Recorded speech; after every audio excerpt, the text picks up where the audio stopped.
Assalamualaikum warahmatullahi wabarakatuh. Innal hamdalillah wassalatu wassalamu ala Rasulillah wa ala alihi wa ashabihi wa mawalah. Wala haula wala quwwata illa billah. Amma ba'du.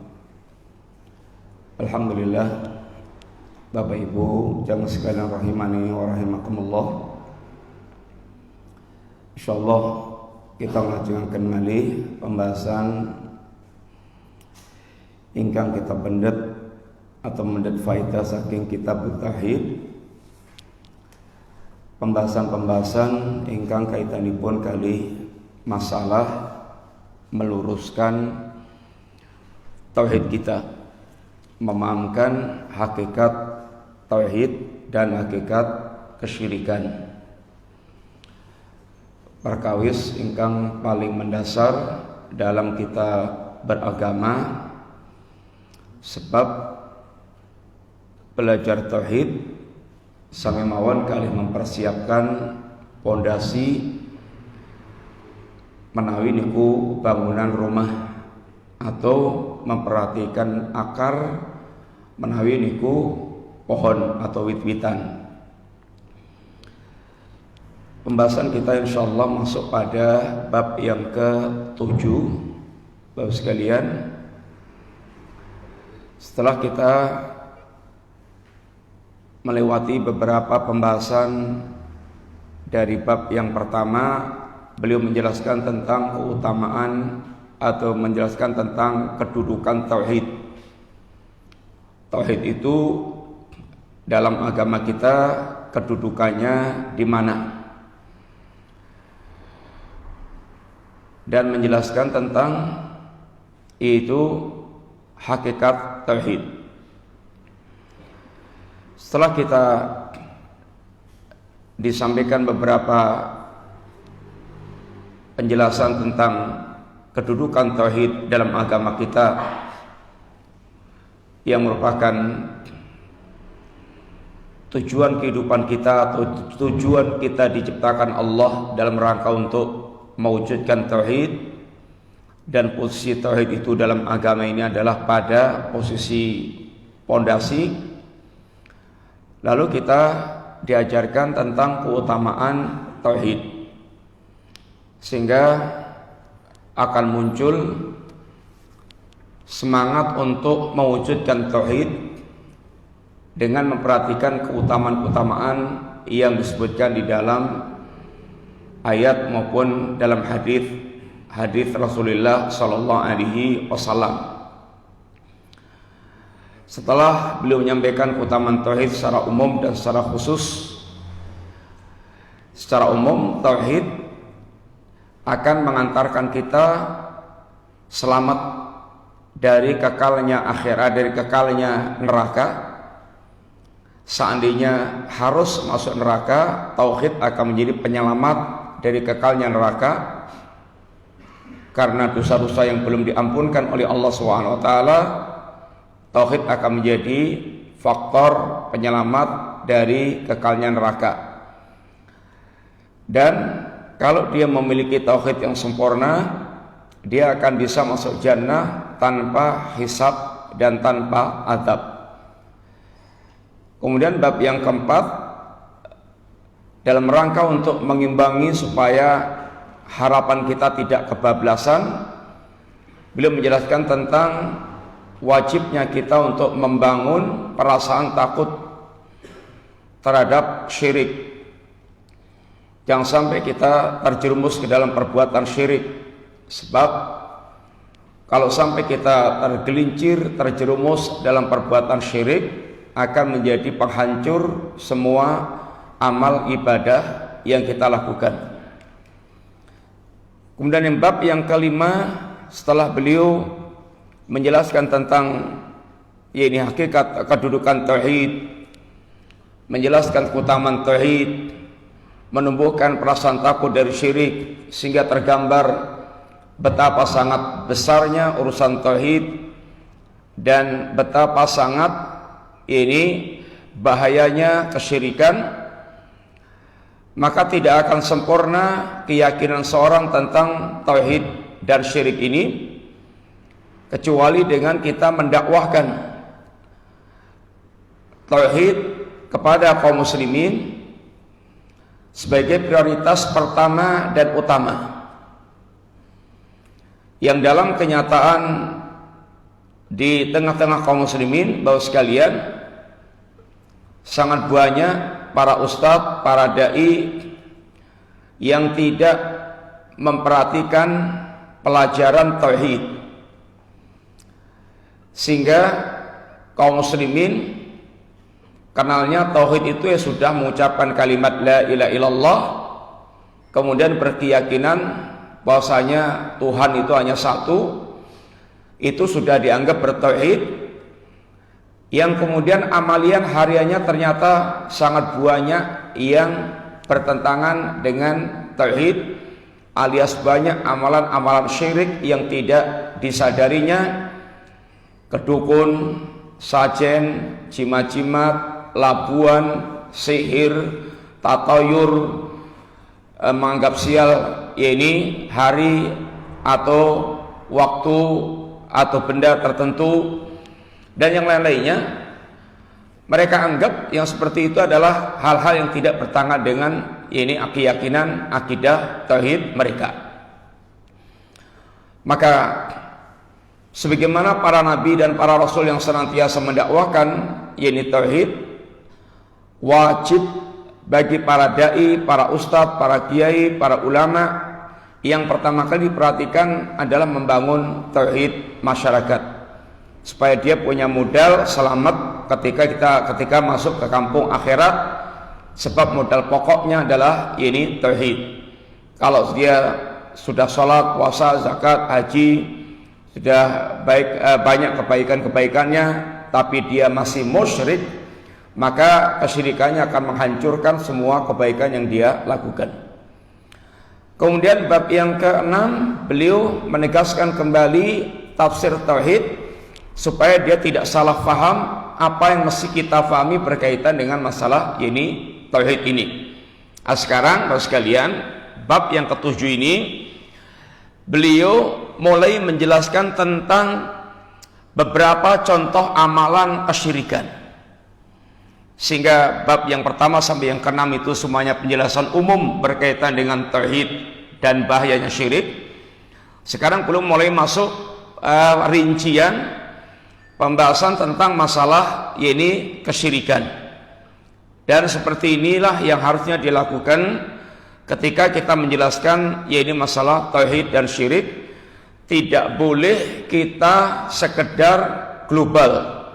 Bapak Ibu, mari kita bertauhid dan jangan musyrik. Kemudian gak ada penjelasan rincian apa itu tauhid, apa itu syirik, amalan-amalan yang termasuk di dalamnya. Maka orang akan sepakat semuanya, karena memang itu adalah pelajaran pertama di dalam agama kita. Tapi yang penting kemudian mengetahui rincian apa itu yang termasuk di dalam perbuatan-perbuatan kesyirikan, sehingga supaya bisa mengoreksi kehidupan kita ini mana yang masih bertentangan dengan tuntutan mentauhidkan Allah Subhanahu wa ta'ala. Kita masuk bab yang ke-7, Bapak sekalian. Pembahasannya adalah minasyirki labsul halqah wal khayt wa nahwihima liraf'il bala au daf'ih. Termasuk di antara kesyirikan adalah memakai gelang atau benang atau yang semisalnya, yang tujuannya itu adalah untuk raf'ul bala, untuk bisa mengangkat bala, musibah, supaya musibahnya itu hilang, atau dalam rangka untuk tolak bala. Ini termasuk diantara bentuk kesyirikan. Bisa masuknya adalah syirkun akbar kalau dia meyakini zatnya benda itu dianggap bisa menjadi tolak bala atau bisa mengangkat bala. Ini masuknya syirkun akbar. Umpamanya keris diyakini keris ini sakti mandraguna, zatnya keris tersebut punya kekuatan dahsyat untuk menimbulkan kemanfaatan dan menolak kemudaratan. Orang yang punya keyakinan seperti ini itu adalah syirkun akbar, sehingga nyembah-nyembah kerisnya disembah, kemudian diperlakukan dengan segala macam perlakuan khusus. Ini adalah syirkun akbar. Kalau keyakinannya adalah sebab, bahwasanya benda ini menjadi sebab tertolaknya bala atau menjadi angkatnya bala, sedangkan dia berkeyakinan yang mengangkat bala dan yang menolak bala itu adalah Allah Subhanahu wa taala, maka keyakinan dia bahwasanya benda ini menjadi sebab itu masuknya syirkun asghar, syirik yang kecil. Sehingga tergantung keyakinan yang berkaitan dengan benda tersebut. Benda-benda itu, Bapak sekalian, baik yang dipakai atau digantung atau yang berupa apa saja yang diyakini akan bisa menjadi tolak bala atau pengangkat bala, baik yang dipakai di tangan, digelang-gelang menjadi gelang, atau digantungkan di leher, atau digantungkan di rumah, atau juga digantungkan di mobil, atau juga yang bentuknya ditempel atau digembol, atau termasuk bahkan foto-foto yang dipajang. Sebab ada keyakinan-keyakinan sebagian kaum muslimin, kalau majang fotonya Syekh Fulan, Guru Fulan, itu bakal bisa menjadi tokonya berkah. Kalau tidak majang ini fotonya gurunya atau fotonya syekhnya itu, maka bisa menjadi sebab tokonya nggak laris, warungnya nggak laris. Atau fotonya untuk tolak bala, supaya nggak kebakaran, supaya tidak sambar meledek, bisa menjadi penangkal petir dan semisalnya. Ini termasuk ini menjadikan foto gurunya atau syekhnya itu sebagai bentuk tolak bala. Dan seperti ini termasuk perbuatan kesyirikan di dalam agama kita.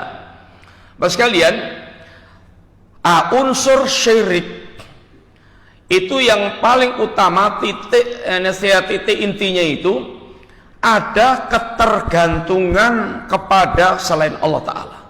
Sehingga orang punya jimat-jimat, masang jimat-jimat, pasang foto, masang segala macam yang jadi sebagai jimat itu, dia ada ketergantungan hati, bahwasanya perkara-perkara itu akan bisa memberikan manfaat, menolak madarat. Hatinya ada ketergantungan ke situ.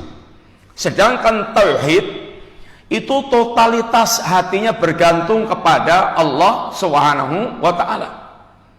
Kalau seandainya melakukan sebab, dia lakukan sebab karena Allah yang mengajarkan kita untuk melakukan sebab, tetapi hati kita bergantung kepada Allah Subhanahu wa taala.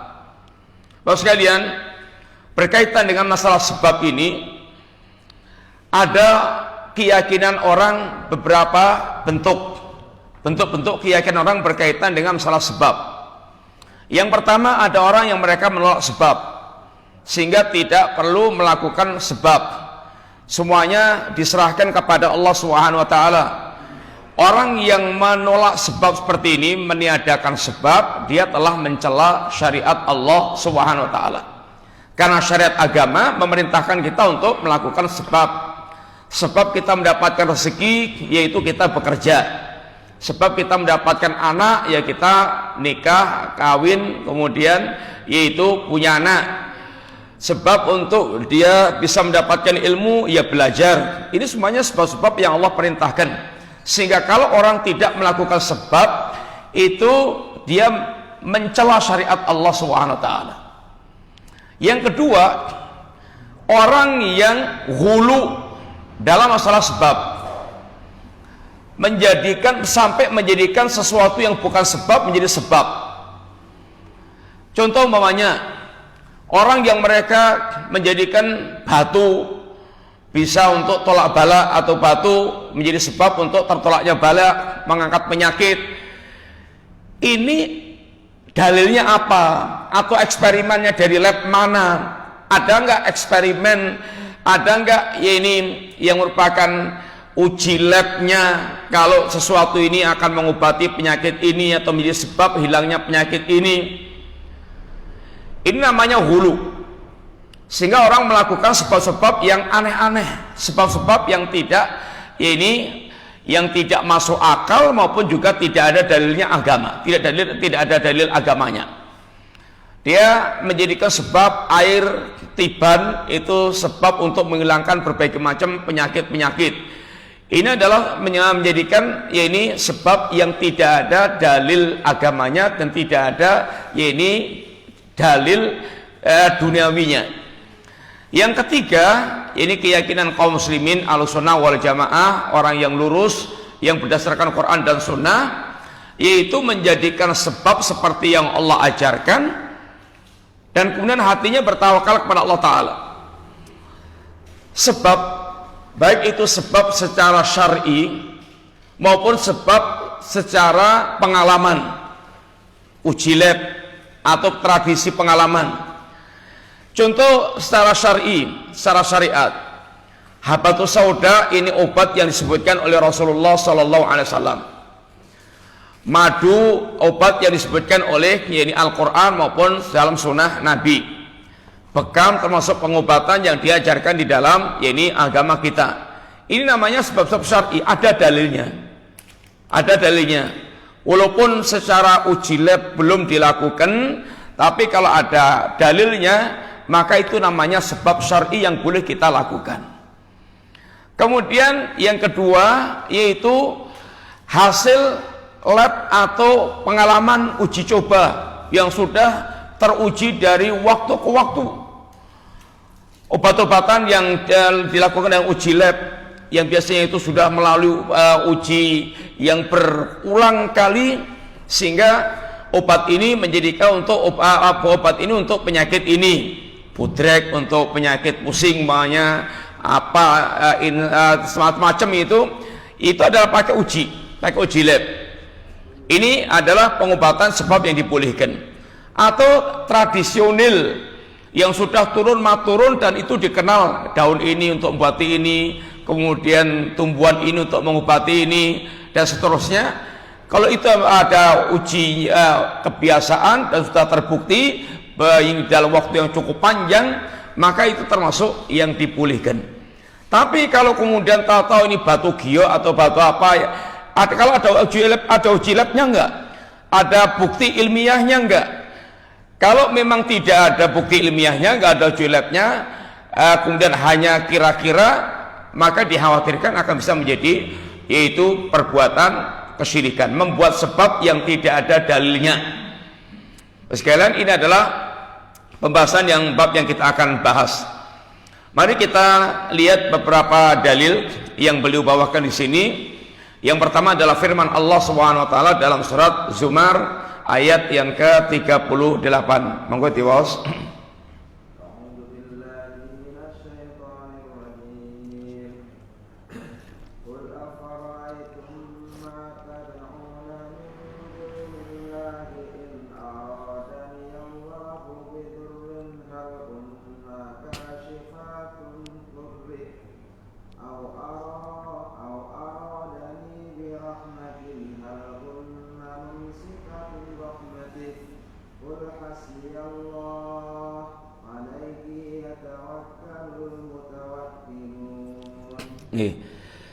Ayat niki Bapak sekalian penggalan utuhipun ayat Allah dikatakan wala in sa'altahum man khalaqas samawati wal arda la yaqulunna Allah nambe qul afara'aitum ma tad'una min dunillahi in aradani Allahu bidurrin hal hunna kashifatu durri aw aradani birahmatin hal hunna mumsikatu rahmati qul hasbiyallah alaihi yatawakkalul mutawakkilun.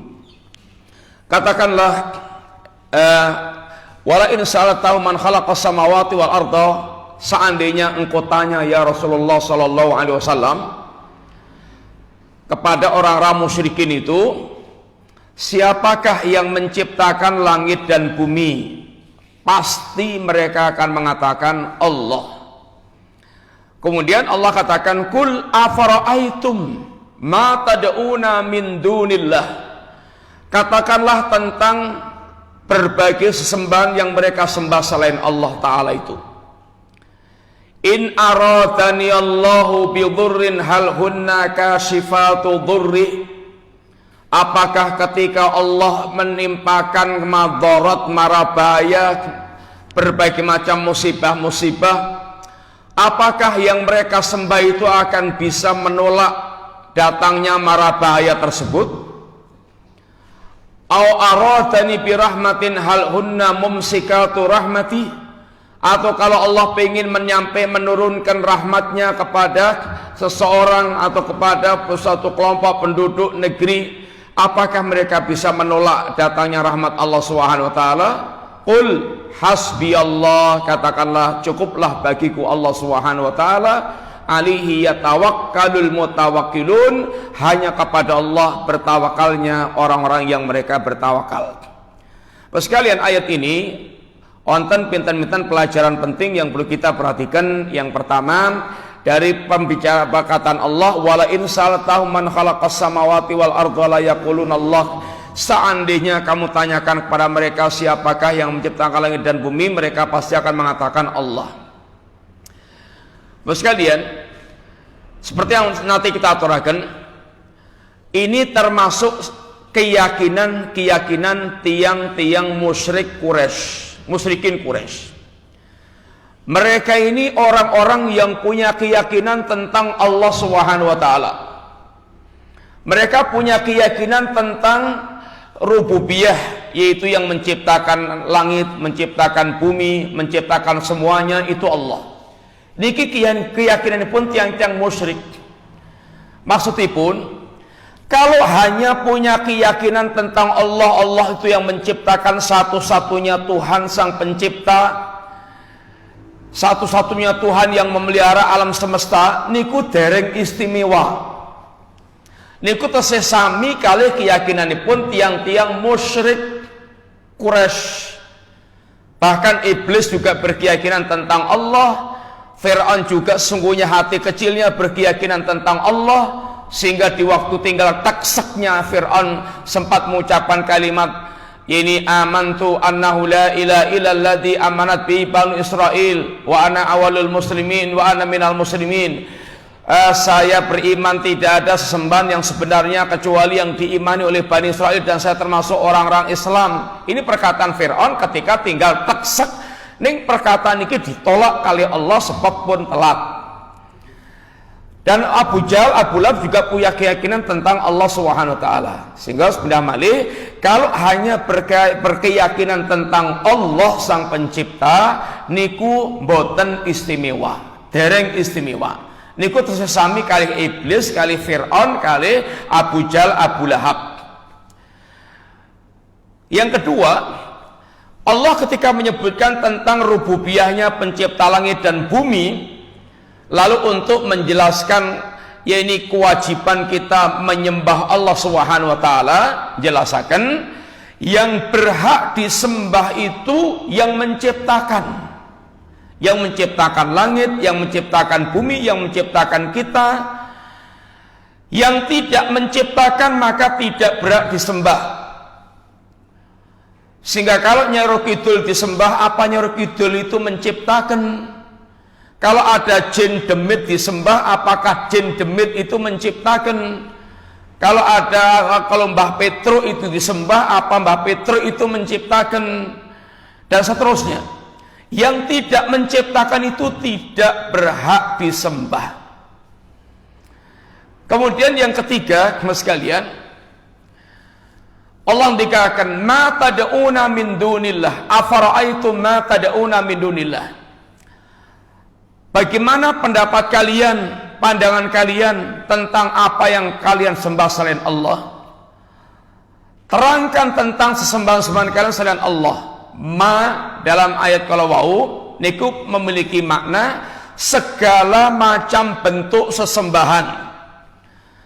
Tiang-tiang kafir musyrik niku, bapak sekalian, sesembahanipun macam-macam.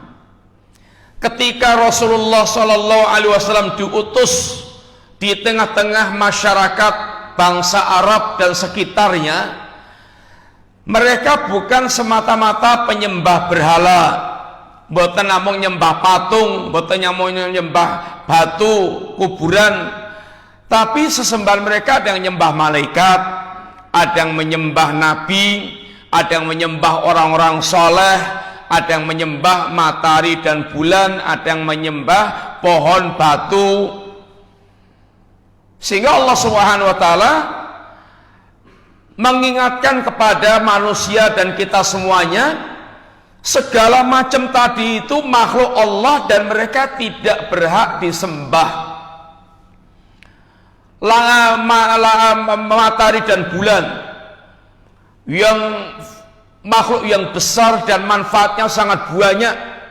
Allah mengatakan wa min ayatihi al-lailu wan naharu wasyamsu wal qamaru la tasjudu lisyamsi wala lil qamar wasjudu lillahi alladzi khalaqahunna in kuntum iyyahu ya'budun. In kuntum iyyahu ta'budun. Kalau dikatakan malam, pergantian malam dan siang, matahari dan bulan itu adalah termasuk di antara tanda-tanda kekuasaan Allah Ta'ala. Artinya silahkan wahai manusia renungkan tentang pergantian malam dan siang, renungkan tentang yaitu matahari dan bulan. Di balik itu sangat banyak tanda-tanda kekuasaan Allah Ta'ala. Bisa kita bayangkan dengan ngapunten seandainya hari itu siang terus atau hari itu malam terus, maka dibalik bergantinya siang dan malam, siang biasa untuk kita pakai kerja, aktivitas, terang benderang, padang jinglang, kelihatan semuanya, cetha welo-welo. Malam untuk istirahat sehingga betul-betul membuat badan segar. Ini adalah termasuk di antara tanda kekuasaan Allah Ta'ala. Keberadaan matahari dengan sinarnya, bulan, ini semuanya juga memberikan manfaat yang sangat besar. Itu semuanya kata Allah tanda-tanda kebesaran Allah Ta'ala. Allah yang menciptakan mereka semuanya. Kata Allah, jangan kamu nyembah matahari maupun bulan. Artinya ada orang mereka nyembah matahari dan bulan. Kalau orang sekarang juga dikenal katanya orang-orang Jepang di antaranya penyembah matahari, menyembah dewa matahari atau penyembah matahari. Apalagi zaman yang terdahulu. Artinya penyembah-penyembah seperti ini ada. Jangan kamu sembah matahari dan bulan, tapi sembahlah yang menciptakan itu semuanya. Sehingga yang layak disembah itu yang menciptakan. Yang tidak menciptakan, sehebat apapun mereka ini makhluk, jangan disembah. Ada yang menyembah malaikat, sehingga Allah SWT pernah sampai Allah akan tanya malaikat, wa yauma yahsyuruhum, dan ketika Allah mengumpulkan para makhluk, lalu Allah mengatakan, ini hal kanu ya wahai malaikat, hal kanu ya'budu, apakah mereka telah menyembah kalian wahai malaikat? Kata malaikat, qala subhanak anta waliyuna min dunihim bal kanu ya'budunal jinna aktsaruhum bihim mu'minun. Wahai malaikat, aha ulai kanu ya'budun. Wahai malaikat, apakah mereka itu menyembah kepada kalian? Kata malaikat, masucingku ya Allah, engkau adalah sesembahanku dan pelindungku, bukan mereka. Matahari disembah, bulan disembah, malaikat disembah, nabi disembah, orang sembah namanya Wat, Suwa, Yaghus, Ya'uq, Nasran. Kata Ibnu Abbas, ini semuanya dulu adalah orang-orang saleh yang pernah hidup di zaman kaumnya Nabiullah Nuh. Ketika orang saleh ini meninggal, maka kuburannya mereka sering datangi, sering mereka itu iktikaf di kuburan tersebut. Lalu oleh setan, oleh jin dibisiki, mbok kamu patungkan saja orang-orang saleh itu, kamu patungkan guru-guru kamu itu, kamu patungkan, dudukkan di mana biasa mereka duduk bermajelis, biar kamu begitu melihat patung itu langsung ingat kepada guru kamu dan apa yang diajarkan. Bisikan setan niki kelihatannya elok, kelihatannya bagus, tapi niki jebakan. Dan itu dibiarkan oleh setan sampai generasi ini yaitu habis.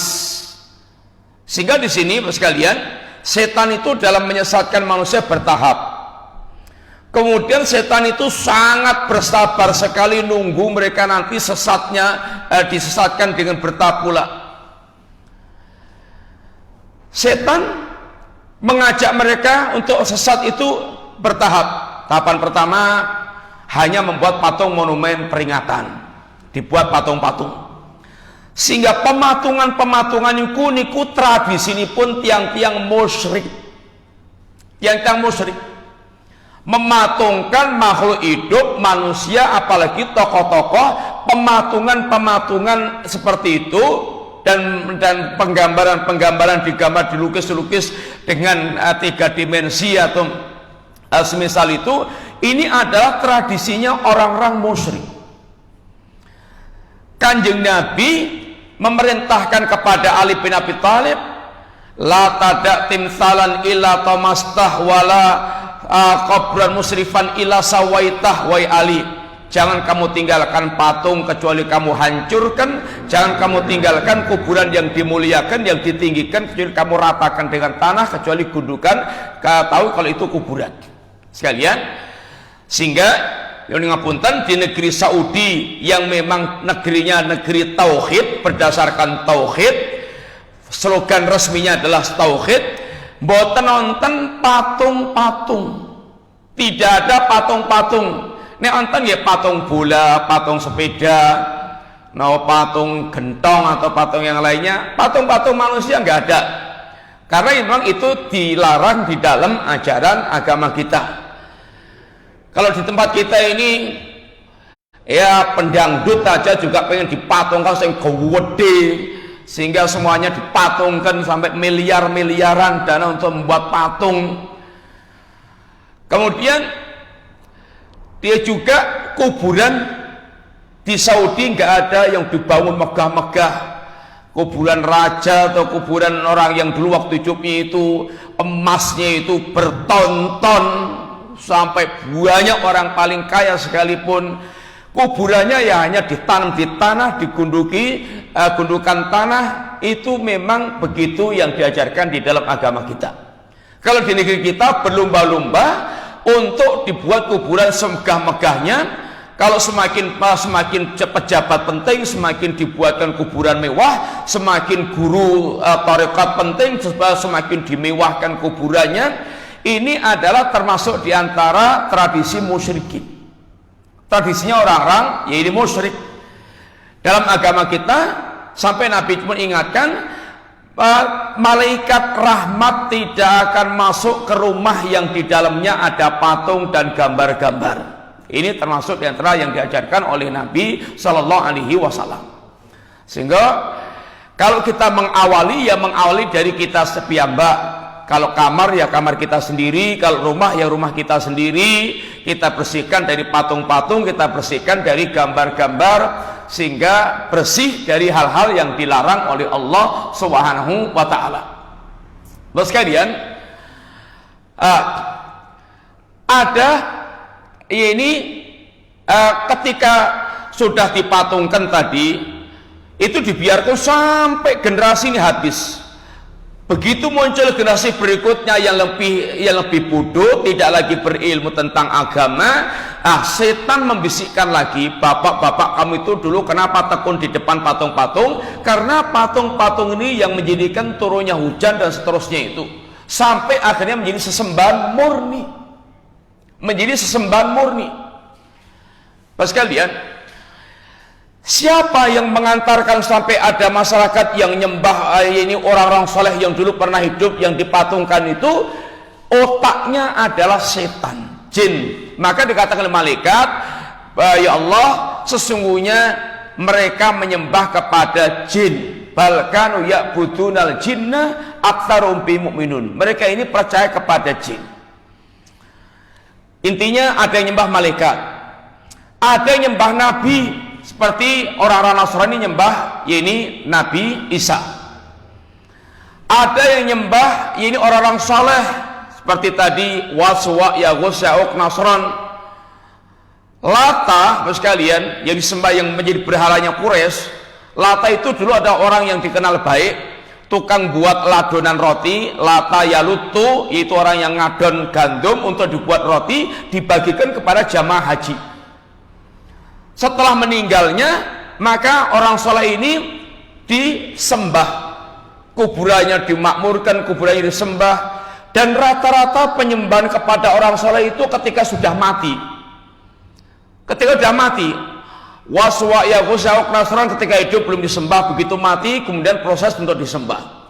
Kemudian juga orang-orang soleh dimanapun juga rata-rata ketika hidup belum disembah, kemudian ketika mati kemudian kuburannya menjadi diramaikan, kemudian juga dijadikan tempat tabaruk, meminta disembah. Sekalian, sehingga yang menjadi otak terjadinya penyembahan segala macam bentuk itu adalah jin atau syaitan. Ma tad'una min dunillah, apa yang kalian sembah selain Allah Ta'ala. Artinya sembahan itu sangat banyak sekali. Coba terangkan tentang yang kalian sembah selain Allah Subhanahu wa Ta'ala itu. In aradaniallahu bidhurin hal hunna kashifatu dhurrih. Kalau Allah menimpakan madarat, marabaya, apakah mereka juga bisa, apakah mereka para berhala-berhala yang disembah itu bisa menolak bahaya atau menyingkap marabaya yang ditimpakan oleh Allah Subhanahu wa Ta'ala? Atau Allah ingin menyampaikan rahmat, apakah mereka bisa menolak datangnya rahmat Allah Subhanahu wa Ta'ala? Jawabannya tidak bisa. Tidak bisa. Karena memang mereka tidak punya kekuasaan yang seperti itu. Bapak sekalian, makanya orang-orang musyrikin zaman dulu dikatakan para ulama itu masih lebih mending, ringan, masih lebih mending syiriknya dibandingkan pelaku syirik di zaman kita. Kalau pelaku musyrik di zaman dulu niku rata-rata musyriknya niku pas waktu luang, waktu gampang, waktu tidak dalam keadaan sempit dikepung marabaya. Kalau pas mereka ini berlayar di lautan, kemudian ombaknya ngepung mereka, mau digulung ombak, sehingga mereka tahu persis nggak ada yang bisa menyelamatkan kecuali Allah Subhanahu wa Ta'ala. Saat-saat yang demikian diceritakan Allah, mereka orang-orang musyrik ini doanya tulus, murni, hanya kepada Allah semata. Wa idza raqibu fil fulki da'allaha mukhlisina lautin. Ketika mereka ini berlayar di lautan lalu ombak itu mengepung mereka, wa idza ghasyau maujun kadulal, ombak itu ngepung mereka kayak gunung yang akan menggulung mereka. Mereka saat itu betul-betul memurnikan doanya hanya kepada Allah Subhanahu wa Ta'ala. Falamma najaum ilal barri idam yusrikun. Tapi ketika sudah selamat sampai daratan, mereka kembali menyekutukan Allah Subhanahu wa Ta'ala. Sehingga orang dulu musyriknya itu waktu dalam keadaan lapang, nyaman, senggang, dalam keadaan yang terjepit, mereka betul-betul memurnikan doanya hanya kepada Allah Ta'ala. Pelaku syirik di zaman kita niku tidak kenal waktu. Di waktu nyaman, senggang itu mereka juga musyrik. Di waktu kena musibah nyun ngapunten, syiriknya tambah nemen. Pas biasa-biasa, tenang-tenang, aman-aman, longgar, kedukunnya ya sebulan sekali atau 2 bulan sekali, sajennya ya cukup dengan ingkung. Tapi begitu kena musibah, Dukunnya malah metu ndridil tiap hari, dia konsultasi dukun, dukunnya keluar semuanya. Kemudian sajenya bukan lagi hanya ingkung, tambah sapi atau kebo, sehingga tambah nemen. Ketika dalam kondisi marah bahaya itu bukan yang dipanggil ya Allah, tapi malah ya Syekh, ya Husain, ya ini wali fulan, sehingga syiriknya niku betul-betul tambah nemen. Niki termasuk diantara perbandingan keburukan pelaku syirik zaman dulu dengan pelaku syirik pada zaman kita. Bapak sekalian, yang bisa menyingkap semua mara bahaya dan mendatangkan manfaat itu hanya Allah Subhanahu wa taala. Maka orang-orang musyrik zaman dulu tahu kalau yang mereka sembah itu nggak bisa memberikan manfaat dan madarat, dan tidak akan bisa memberikan manfaat dan tidak bisa menolak madarat. Wa ya'buduna ma la yadhurruhum wa la yanfa'uhum. Mereka itu menyembah sesembahan yang mereka yakini sesembahan mereka itu tidak bisa menolak madarat, tidak bisa mendatangkan manfaat. Mereka tahu. Lah terus kenapa kok mereka nyembah sesuatu yang tidak mendatangkan manfaat dan tidak bisa menolak madarat? Keyakinannya mereka itu yang mereka sembah ini adalah orang-orang suci yang dekat dengan Allah Subhanahu wa taala, dan mereka menjadikan para sembahnya itu perantara untuk bisa mendekatkan diri kepada Allah sedekat-dekatnya. Mana butuhum illa liyuqarribuna ilallahi zulfa.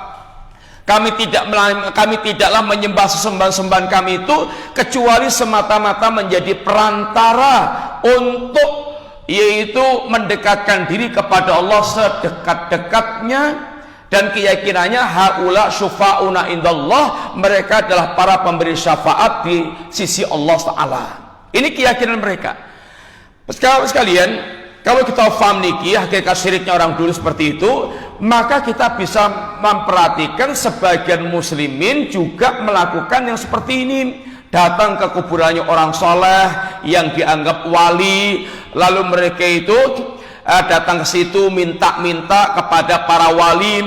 Alasannya kalau diingatkan, saya ini tidak meyakini wali ini kayak Gusti Allah yang menciptakan, menghidupkan dan segala macamnya, tapi itu semuanya adalah keyakinan, itu semuanya pekerjaan Allah. Tapi saya ini orang yang berlepotan dengan dosa, wali ini orang yang suci, maka saya datang kepada wali ini untuk bisa mengantarkan supaya kami diantarkan kepada Allah sedekat-dekatnya. Nek alasanipun makaten niku persis plek kalih modelipun tiang-tiang musyrikin Quraisy. Kemudian Bapak sekalian, apa yang mesti dilakukan seorang mukmin? Qul hasbiyallah. Orang yang bertauhid itu merasa cukup hanya dengan Allah Subhanahu wa taala. Cukuplah bagiku Allah. Ini kalimat betul menjadi hal yang diresapi oleh setiap muslim. Cukuplah bagiku Allah Subhanahu wa taala. Kanjeng Nabi, yakni Nabi Ibrahim alaihissalatu wassalam, ketika mau dilemparkan ke dalam api, apa yang diucapkan?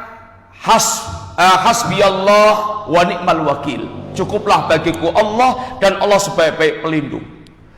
Di saat datang mara bahaya, maka betul seorang yang bertauhid yakin seyakin-yakinnya, cukuplah bersandar itu kepada Allah. Cukuplah Allah yang akan melindungi dia, yang akan memenuhi kebutuhan dia, sehingga betul hatinya total bersandar kepada Allah, dan itulah tuntutan tauhid.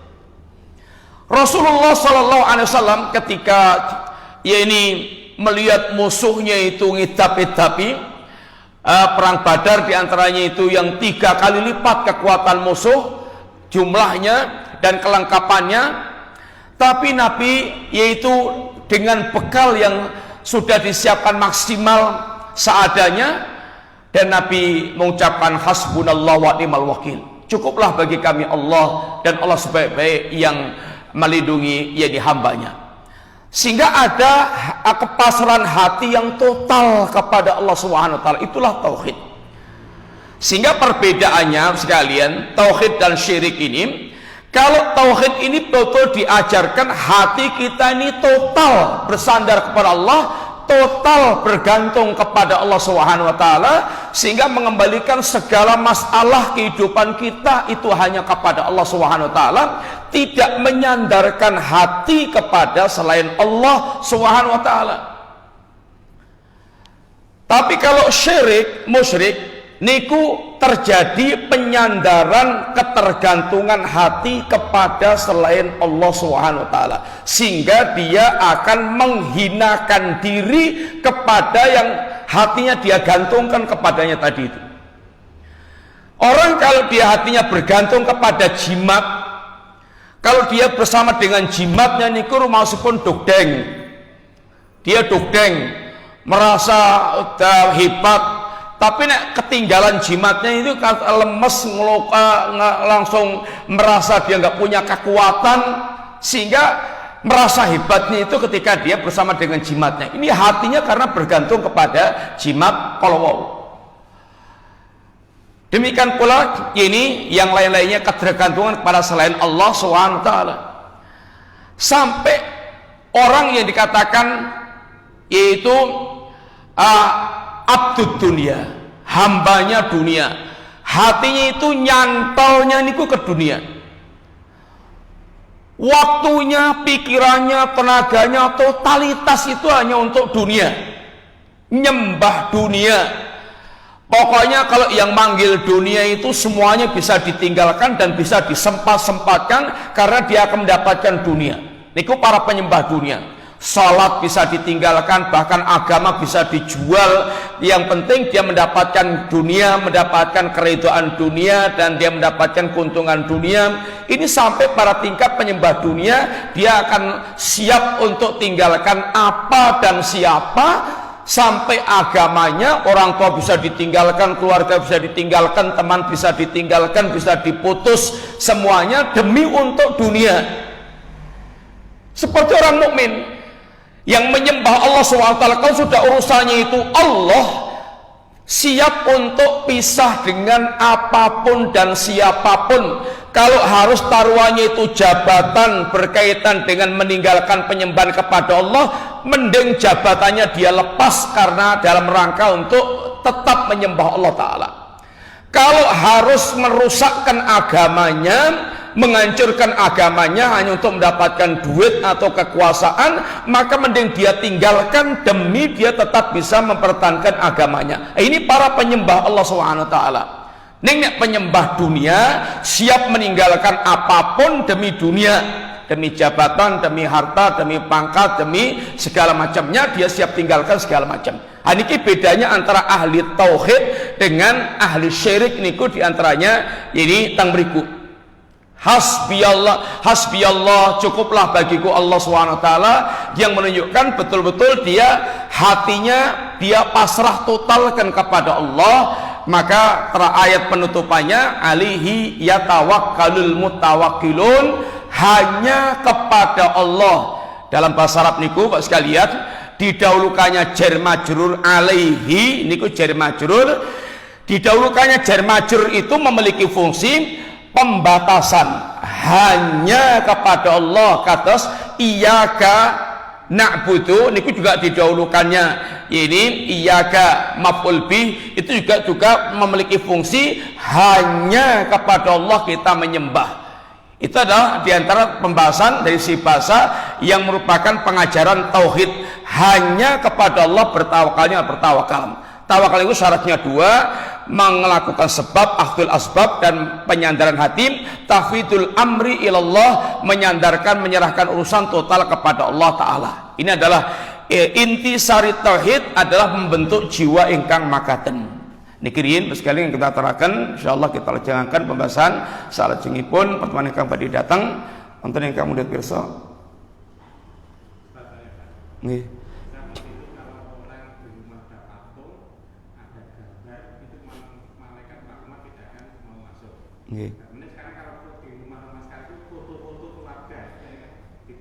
Nggih, kalau foto-foto para ulama menjelaskan foto-foto yang dibolehkan itu foto-foto yang untuk dokumentasi, untuk dokumen, maksudnya dokumen penting, paspor, KTP segala macam.